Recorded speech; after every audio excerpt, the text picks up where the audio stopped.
देखो, खुश होना या फिर दुखी होना, ये दोनों चीज़ें हमारे हाथ में नहीं होती। मतलब ऐसी कोई ना कोई सडन चीज़ होती है जिसको देख कर या फिर एक्सपीरियंस करके हम होते हैं दुखी या फिर खुश। बट एक चीज़ हमारे हाथ में होती है, वो होता है खुद को रखना खुश या तो दुखी। देखो, नेचुरली जो भी हमारे साथ हुआ उससे हम हो जाएंगे दुखी या तो खुश, लेकिन इसी चीज़ को कंटिन्यू रखना, खुद को दुखी बनाए रखना, खुश बनाए रखना, ये हमारे हाथ में होता है। और ये दोनों चीज़ें चेंज भी हो सकती हैं। देखो, मान लो कि तुम काफ़ी ज़्यादा खुश हो, इसके बाद तुम्हें याद आ गया अपना पास्ट ट्रॉमा, ब्रेकअप, कोई ना कोई इंसिडेंट जिसको सोच के तुम इंस्टेंटली खुद के मूड को कर दोगे ख़राब और हो जाओगे दुखी। वेल, इसका वाइस वर्सा भी होता है कि मान लो तुम काफ़ी दुखी हो, तुम पहले से ही अपने पास्ट ट्रॉमा, ब्रेकअप या फिर इंसिडेंट को याद कर रहे हो और उसी की वजह से तुम और दुखी हो रहे हो।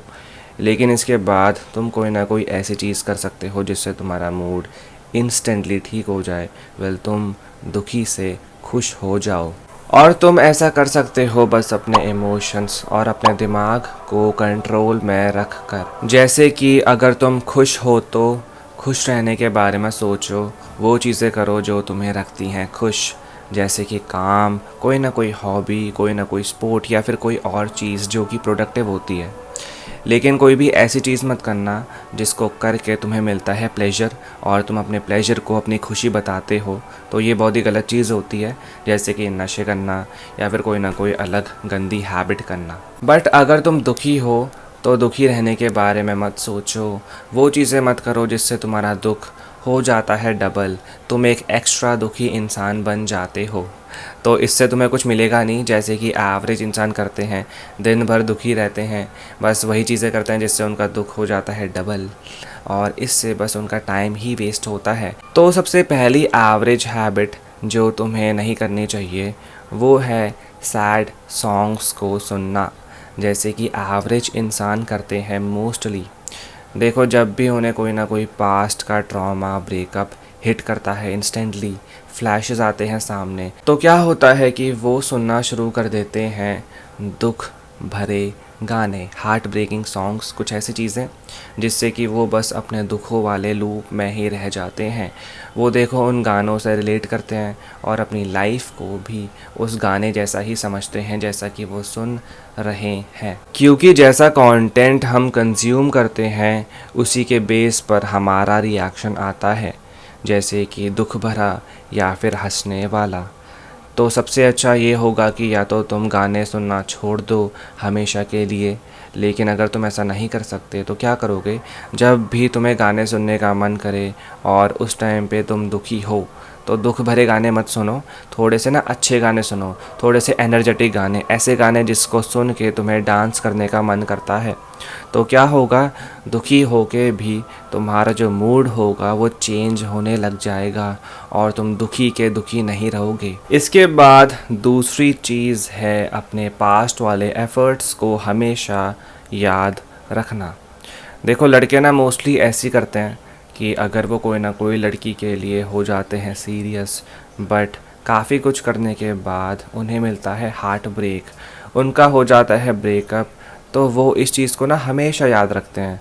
वो बस अपने जो पास्ट वाले एफ़र्ट्स होते हैं उनको याद करते हैं कि मैंने ऐसा किया था, वैसा किया था, फिर भी वो लड़की मुझे छोड़ के चली गई। और इसी की वजह से वो अपने पास्ट वाले जो एफ़र्ट्स होते हैं उन्हें रखते हैं याद और अपने प्रेजेंट में कोई भी एफ़र्ट्स नहीं डालते।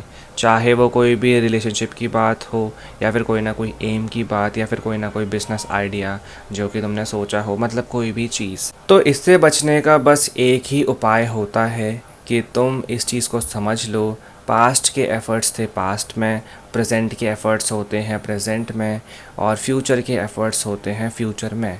बट अगर तुम ऐसे ही अपने पास्ट के बारे में सोचते रहे तो तुम्हारा प्रेजेंट और तुम्हारा फ्यूचर दोनों तुम्हारे पास्ट जितने ही घटिया हो जाते हैं। इसके बाद तीसरी चीज़ है, या तो तुम अपने दुखों के बारे में बिल्कुल नहीं बोलते या तो बहुत ही ज़्यादा बोलते हो। देखो, अगर तुम बिल्कुल नहीं बोलते उस टाइम पे तुम हो जाओगे डिप्रेस्ड, बट अगर तुम बहुत ही ज़्यादा बोलते हो उस टाइम पे तुम लगोगे बिल्कुल ही एक बड़बोले इंसान। तो दोनों ही चीज़ें होती हैं नेगेटिव। तो इससे बचने के लिए तुम एक चीज़ कर सकते हो, वो है अपने जो ट्रॉमा, इंसिडेंट या फिर ब्रेकअप की कहानी है उसे मान लेना कॉमन, जो कि हर इंसान के साथ होती ही है। देखो बहुत ही कॉमन चीज़ है, कोई ना कोई ट्रॉमा होना, कोई ना कोई इंसिडेंट होना, कोई ना कोई ब्रेकअप होना हर इंसान की लाइफ में। और ऐसा करने से ना जो तुम्हारी हैबिट है खुद के दुख, खुद की परेशानियों को बड़ा मानने की खुद से, वो बिल्कुल ही छूट जाएगी। तुम बस अपने बारे में नहीं सोचोगे, जो कि एक बहुत ही अच्छी बात है। क्योंकि मोस्टली देखो यही होता है कि हम बस अपने बारे में सोचते हैं, अपने ट्रॉमा, इंसिडेंट, ब्रेकअप के बारे में ही सोचते रहते हैं। लेकिन देखो हमें नहीं पता कि दूसरे इंसान के साथ या फिर तीसरे इंसान के साथ कितना बड़ा ट्रॉमा, इंसिडेंट ऑलरेडी हो चुका है, जो कि हमारे ट्रॉमा और इंसिडेंट से कितना बड़ा है। एंड इसी के साथ साथ ये परसेप्शन बिल्कुल ही मत लाना अपने दिमाग में कि कोई भी ट्रॉमा, ब्रेकअप या फिर इंसिडेंट तुम्हारी लाइफ को कर सकता है फकअप। नहीं तो देखो सही में ऐसा ही हो जाएगा और तुम हमेशा के लिए एक एवरेज इंसान ही रह जाओगे। क्योंकि लॉ ऑफ अट्रैक्शन और मैनिफेस्टेशन जैसी चीज़ें भी होती हैं, तो इसके बारे में रेडी रहना। बाकी ज़्यादा बोलना ठीक है या फिर कम बोलना ठीक है, ये तुम खुद से डिसाइड करना। तुम्हारे पास खुद का भी एक दिमाग है। और ये ध्यान में रखना कि जो तुम्हारी दुख भरी कहानी है उसके अलावा भी बहुत सारी चीज़ें होती हैं बात करने के लिए, जिससे कि बोलने वाला और सुनने वाला दोनों परेशान ना हो। इसके बाद आखिरी एवरेज इंसानों वाली हैबिट जो तुम्हें नहीं करनी चाहिए, वो है दूसरों से एडवाइस लेना। देखो दूसरों से एडवाइस लेना कोई ना कोई ऐसी चीज़ के ऊपर जिसकी वजह से तुम परेशान हो, जैसे कि सेम ट्रॉमा, इंसिडेंट या फिर कोई ना कोई ब्रेकअप। और इससे बस हमारा टाइम वेस्ट ही होता है। क्योंकि देखो एडवाइस लेने से पहले भी ना हमारा कोई ना कोई परसेप्शन, डिसीजन बन चुका होता है, लेकिन फिर भी हम मांगते हैं एडवाइस, जिसकी वजह से हम हो जाते हैं कंफ्यूज्ड। जैसे कि मान लो मुझे चॉकलेट पसंद है और मेरे दांतों में कैविटी भी है, लेकिन मुझे चॉकलेट खानी है, जो चीज़ मैं डिसाइड कर चुका हूँ पहले से ही। लेकिन इसके बावजूद भी मैं डॉक्टर से एक बार एडवाइस ले लेता हूँ और डॉक्टर मुझे करता है मना। तो काफ़ी टाइम तक मैं कंफ्यूज्ड रहूँगा कि मैं डॉक्टर की एडवाइस मानूँ या फिर अपनी जो क्रेविंग है उसे कंप्लीट कर दूँ। लेकिन मेरा जो परसेप्शन था, मेरा जो डिसीजन था पहले बन गया, तो इससे क्या होगा कि मैं चॉकलेट को खा भी लूँगा। और ऐसे ही जब तुम्हारा कोई ना कोई इंसिडेंट, ट्रॉमा, ब्रेकअप हो जाता है, उस टाइम पर भी तुम्हारा कोई ना कोई परसेप्शन बन जाता है खुद से ही, लेकिन फिर भी तुम दूसरे इंसानों से लेते हो एडवाइस।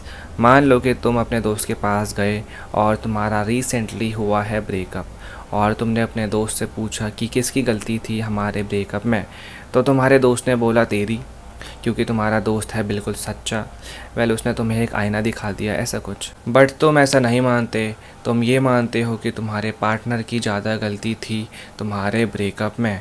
तो तुम्हारे दोस्त का परसेप्शन और तुम्हारा परसेप्शन दोनों डिफरेंट हैं, जिसकी वजह से तुम रहोगे कंफ्यूज्ड और तुम करोगे ओवर थिंकिंग। तो ओवर थिंकिंग से बचने के लिए क्या करोगे? दूसरे इंसानों से फालतू की एडवाइस लेना छोड़ दो, अगर तुमने पहले से ही कुछ डिसाइड कर रखा है तो। लेकिन अगर तुमने पहले से कुछ भी डिसाइड नहीं करा, तुम्हें कुछ भी समझ नहीं आ रहा है किसी भी बारे में, फिर तुम कोई ना कोई एडवाइस ले लो जो कि तुम्हारे लिए काम कर जाएगी। बट कोई भी ब्रेकअप, इंसिडेंट या फिर कोई भी ट्रॉमा के ऊपर कभी भी कोई भी एडवाइस लेना मत, क्योंकि तुम इन चीज़ों को खुद से फिक्स कर सकते हो। और अगर तुम ऐसा करते हो तुम काफ़ी ज़्यादा अवेयर बन जाते हो। तो इसके बारे में सोच के देखना। ये रहा तुम्हारे लिए एक बहुत ही बड़ा आईना।